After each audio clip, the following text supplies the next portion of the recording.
Bon alors, j'ai adoré ce chapitre. Hein, on va parler du chapitre 1045 de One Piece. Je l'ai surkiffé, mais vous pouvez le voir à la miniature et aussi peut-être au titre. Je sais pas encore exactement comment je vais appeler la vidéo, mais vous pouvez voir que je suis peut-être un petit peu mitigé. Oui, c'est le cas, après y avoir réfléchi, après y avoir pensé un petit peu plus au chapitre, après l'avoir relu en plus une deuxième fois.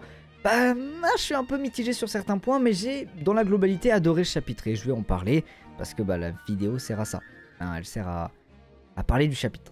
Ouais. Mais juste avant qu'on commence, mes amis, j'avais envie de vous remercier. Vous remercier pourquoi? Parce que j'ai été agréablement surpris des retours que vous m'avez fait sur la dernière review qui est sortie la semaine dernière. En fait, j'ai été surpris parce que déjà de 1, c'était ma première review. Donc celle que vous allez voir là maintenant, bah, c'est juste ma deuxième. C'est la deuxième fois que je fais ça. Et je pensais pas qu'honnêtement, bah, ça allait autant vous plaire. Je pensais pas qu'il y aurait autant de vues, autant de gens qui me disent que la review était bonne, était cool et tout. Surtout que moi, bah, je suis un fan comme n'importe quel autre fan en fait. Je suis pas un mec qui connaît toutes les théories dans tous les sens et même c'est pas un truc qui m'intéresse de faire des théories. Moi je suis juste là, je donne mon avis, un peu comme n'importe quel fan. Et du coup je savais pas si ça allait vraiment vous plaire et en l'occurrence bah c'est le cas. Donc tant mieux. Mais du coup les seuls petits reproches que vous avez pu me faire c'était bah, par rapport à la date de sortie de la vidéo que j'avais sorti le vendredi. Mais c'est parce qu'en fait j'étais tellement hype par sortir cette toute première review que j'ai décidé de la sortir en avance. C'était pas très bien, je l'avoue. Donc maintenant ça sortira le dimanche à 17h30, tous les dimanches à 17h30, vidéo de review de chapitre de One Piece. Si le chapitre est intéressant, hein. Si ça pue la merde, on n'en parlera pas. Bref, j'espère que cette vidéo va vous plaire autant que la dernière. Et on est parti pour parler du chapitre 1045 de One Piece.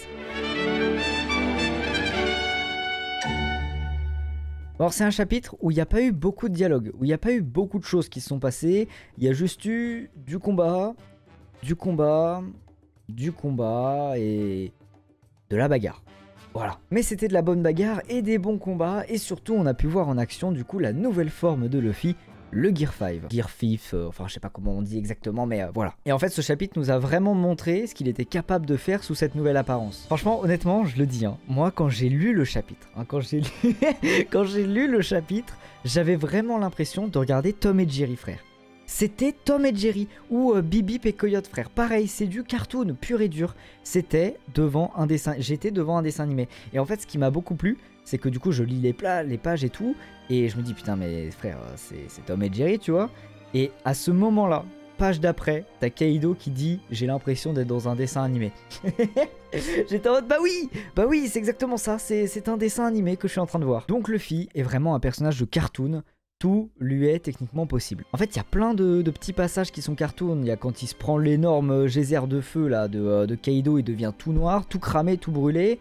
Il y a le moment où il est dans les airs et du coup il fait bouger ses jambes plus rapidement pour marcher dans les airs et pouvoir revenir là où est Kaido, là où le combat se passe. Il y a plein de moments comme ça qui sont ultra cartoon. Et honnêtement, bah moi j'ai trouvé ça trop bien. J'ai trouvé ça trop cool. Il y a aussi le moment où Kaido il lui donne un énorme coup de hache et Luffy du coup prend la forme de cette hache, donc ça veut dire que Luffy est donc insensible aux dégâts physiques maintenant. Bon, en fait, il l'était déjà un petit peu, parce qu'au début du manga, il se prenait des boulets de canon, il les renvoyait avec son ventre. Bon, bah là, en soi, il fait un peu pareil avec la hache. Mais je pense honnêtement que le truc que j'ai le plus kiffé, c'est quand même le moment où Luffy est devenu géant. C'est qui Luffy en fait? C'est Makarov? C'est bon, ça peut devenir un géant comme ça?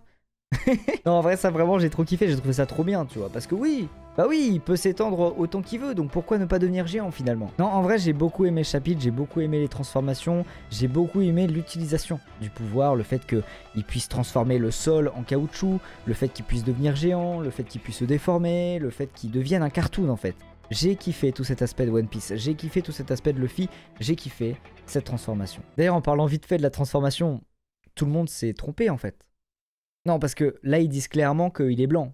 Que genre, il a pas les cheveux jaunes, tout ça. C'est du blanc. À moins que je me sois trompé et que c'est juste ses habits qui deviennent blancs. C'est possible aussi, j'ai pas tout capté. Mais je crois qu'en fait, on s'est un peu gouré sur les couleurs.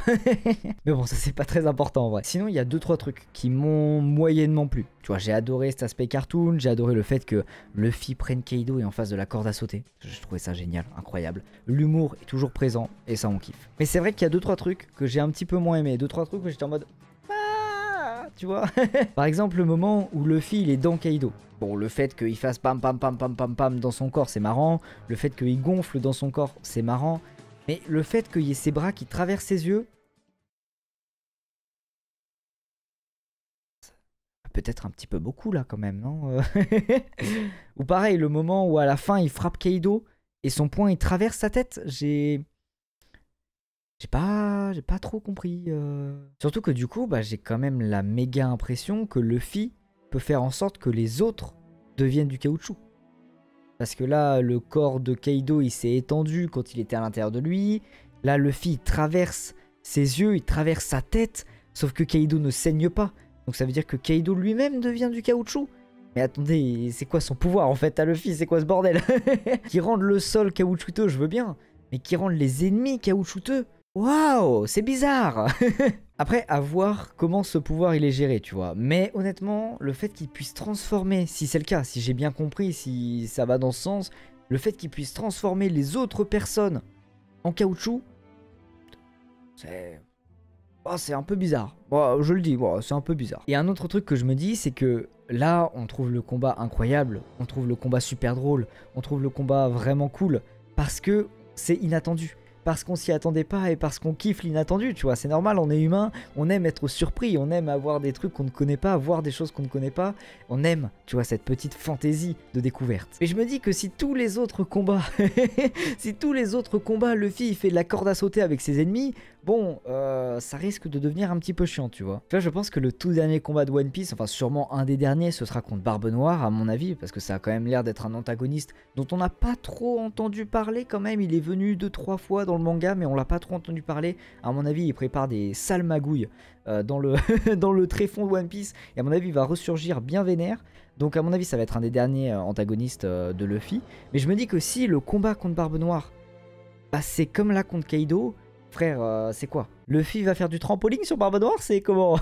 En fait, un combat, c'est cool quand le héros galère. Galère à affronter son ennemi. Il est en difficulté, tu vois. Là, le problème, c'est que Luffy, il est trop fort, en fait. Frère, il est craqué, frère. C'est un délire. Et même le moment où on pense qu'il a atteint une limite, d'ailleurs, Kaido fait « Haha, ce pouvoir a forcément des limites, tu vois. » Même le moment où on a l'impression que Luffy redevient normal, limite, il devient un vieux pépé tellement il est ridé et tout. Bah, en fait, il fait « Ah non !» En fait, j'ai encore la puissance. En fait, j'ai encore la puissance. Donc en fait, on sait pas vraiment quelles sont les limites de son pouvoir, tu vois. Est-ce qu'il était fatigué parce qu'il y est pas encore habitué? Ou est-ce que, en fait, à partir du moment où il a envie d'être comme ça, bah, il est comme ça? À voir, à voir. Si franchement, Luffy est maintenant overcracked, j'ai peur que les prochains combats soient moins stylés, tu vois. J'ai peur que les combats soient moins... épique en fait. Mais bon, là je m'avance sur le futur, tu vois, je sais pas vraiment ce que ça va donner. Ça se trouve, Oda va nous sortir une masterclass, il va nous en apprendre plus sur le pouvoir, on va mieux le comprendre, mieux l'appréhender, et on pourra se dire, ok, ce pouvoir a certaines limites, donc avec cet antagoniste, ça va être chaud, ça va être épique, etc., etc. En tout cas, pour le moment, je suis très content de ce qui se passe, et j'ai adoré ce chapitre. Voilà. Non mais je tenais à le rappeler quand même parce que vous allez penser que je suis aigri. Alors que pas du tout, moi je suis un mec qui a kiffé ce chapitre. Ce que j'ai beaucoup aimé aussi, c'est le décalage en fait entre Kaido et Luffy, tu vois. Kaido qui ne comprend rien à ce qui se passe. À un moment il demande même à Luffy, mais tu es qui en fait? Tu es qui? Je comprends pas ce que tu fais. Ce n'est pas possible. D'ailleurs il bégaye à un moment, il est en mode ok, alors... Peut-être que c'est l'évolution des fruits paramécia, mais c'est chelou parce que c'est des Zoan normalement qui font ça. Donc apparemment, il est pas sûr du fruit qu'a Luffy, tu vois. Même Kaido, il est en PLS, il est en mode ok, c'est quoi ce bordel? Et à côté de ça, t'as Luffy qui se tape une énorme barre. Non mais moi je trouve que c'est ça qui est excellent en fait dans ce chapitre. En fait ce que je kiffe c'est que d'un côté on a un colosse qui est censé être un des mecs les plus puissants de l'univers de One Piece. Et de l'autre côté on a un gars sorti de nulle part qui se tape une barre et qui le démonte. Et ce contraste est très très bon en fait, c'est ça qui est fort. En fait Kaido... c'est le lecteur du manga. Kaido, il est comme nous, il est en mode mais qu'est-ce qui se passe? Je ne comprends rien, frère. Donc honnêtement, voilà ce que j'ai pensé du chapitre. Il n'y a pas beaucoup de choses à dire en vrai. Enfin, sûrement, pour les gens qui connaissent vraiment tous les détails de One Piece, il y a sûrement beaucoup de choses à dire. Mais moi, voilà, je vous donne juste mon ressenti de fan. J'ai adoré ce chapitre, je l'ai trouvé trop bien. Il n'y a pas énormément de choses à analyser, étant donné qu'il y a juste eu du combat et du combat. Luffy qui fait de la corde à sauter. Il est fort en corde à sauter. Moi, je suis pas très bon en corde à sauter. J'en ai fait il n'y a pas longtemps. Je suis nul. Hein, je suis nul. En plus, ça te donne envie de mourir. Tu sens ton cœur qui fait bam bam bam bam bam comme ça. Luffy est très fort. Ah non mais Luffy est très fort. En vrai, moi, la seule chose que j'attends, c'est genre le retour de Shanks et le retour de Ener. Je sais pas pourquoi, j'ai envie de revoir Ener, les gars. Je kiffe trop ce personnage. J'espère qu'il va venir. Tu vois, moi, quand Luffy, il est monté dans le ciel, là. Quand Luffy, il est monté au nuage et qu'il s'est transformé en géant et qu'il y avait des éclairs autour de lui, j'étais en mode... Ener. Ener, reviens s'il te plaît. J'ai envie de le revoir, il est trop stylé frère avec ses tambours et tout. Non, c'est trop. Surtout qu'en plus, Ener, c'est un des premiers à avoir dit que le fruit de Luffy il était chelou. Hein. C'est un des premiers à avoir dit, normalement tu peux pas faire ça. C'est bizarre ce que tu fais. Qu'est-ce que tu caches? Qu'est-ce que tu caches sous ce chapeau? Donc honnêtement, trop envie de revoir Ener et Shanks. Et d'ailleurs, en parlant de Shanks, hâte de voir le film aussi. Je sais pas si vous avez hâte, mais moi j'ai très hâte. Bref mes amis, voilà pour la petite review. Je suis un peu parti dans tous les sens. Comme Luffy finalement, je fais un peu n'importe quoi dans cette review, mais c'est parce que j'ai trop kiffé, donc je savais pas trop exactement comment structurer tout ça. J'ai trouvé ça bien. Maintenant, à voir comment Oda chapeaute tout ça, à voir comment Oda nous utilise ce pouvoir, le met en place dans les prochains chapitres, pour pas que ça soit trop what the fuck non plus, pour qu'il mette quand même une certaine limite à son pouvoir. On verra par la suite comment ça se présente. En tout cas, j'ai bien aimé ce chapitre. J'espère que vous aussi et que vous avez aimé cette vidéo. Si c'est le cas, n'hésitez pas à mettre petit pouce bleu, abonnement, tout ça comme d'habitude, vous connaissez la recette. Et sur ce, rendez-vous à 17h30 la semaine prochaine, le dimanche, pour un nouveau chapitre, pour une nouvelle review. Et pour, on l'espère, un maximum de kiff et un maximum de sourire. Bah oui, normal. Allez, tchuss mes crèmes.